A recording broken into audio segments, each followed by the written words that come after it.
Hello, PBC family. You know, if there is only one thing that has become obvious over the past 4 months, it is that as human beings, we really do not agree on much of anything. And when you are in a season like we are right now, where there's so much changing and developing and so much contradictory information coming at you, the question becomes, how do you know what to do?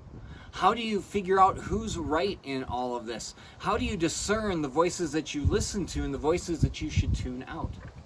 In the book of Philippians, chapter 1, verses 9 through 10, the Apostle Paul writes, "And this is my prayer, that your love may abound more and more in knowledge and depth of insight, so that you may be able to discern what is best and may be pure and blameless for the day of Christ."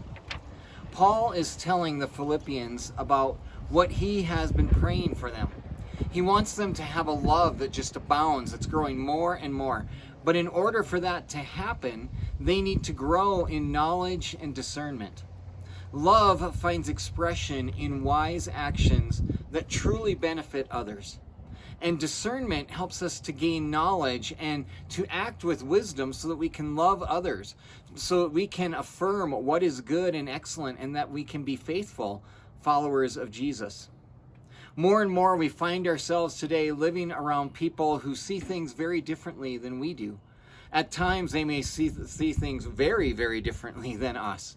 And we need to be discerning so that our thoughts, our values, our convictions and actions are informed and led by the truth of God's word.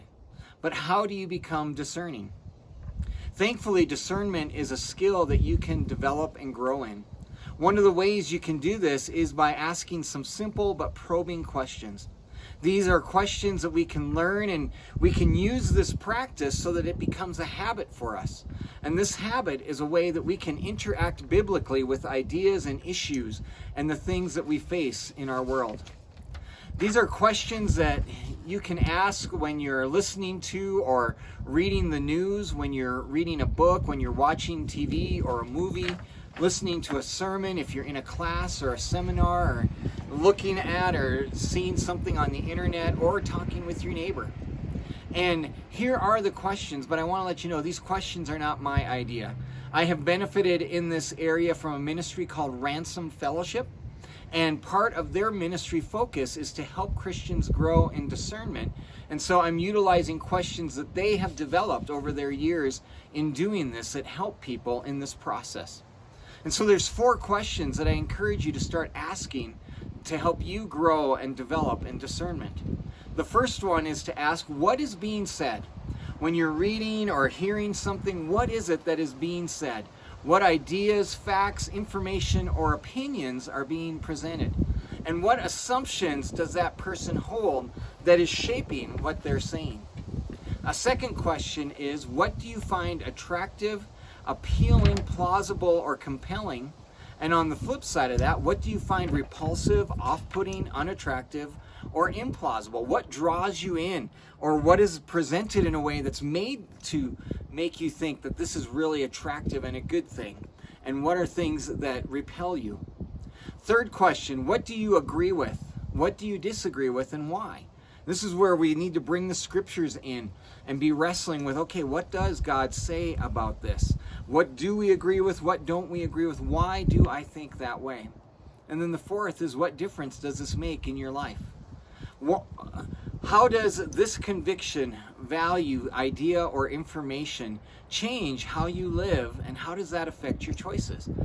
How does this really play itself out? One of the wonderful things about God is that He makes things simple enough for a child to grasp, but yet also profound enough that we always have room to grow and learn more. These questions are simple, but they can also be probing. And this is not a formula, but it is a process, and it's a process that I can speak from experience, that if you use it, God will use it to help you grow in discernment so that you can find the knowledge, you can find the wisdom that you need to live a life that abounds more and more in love and in faithfulness to Jesus. I hope you have a great weekend, and I will see you on Sunday.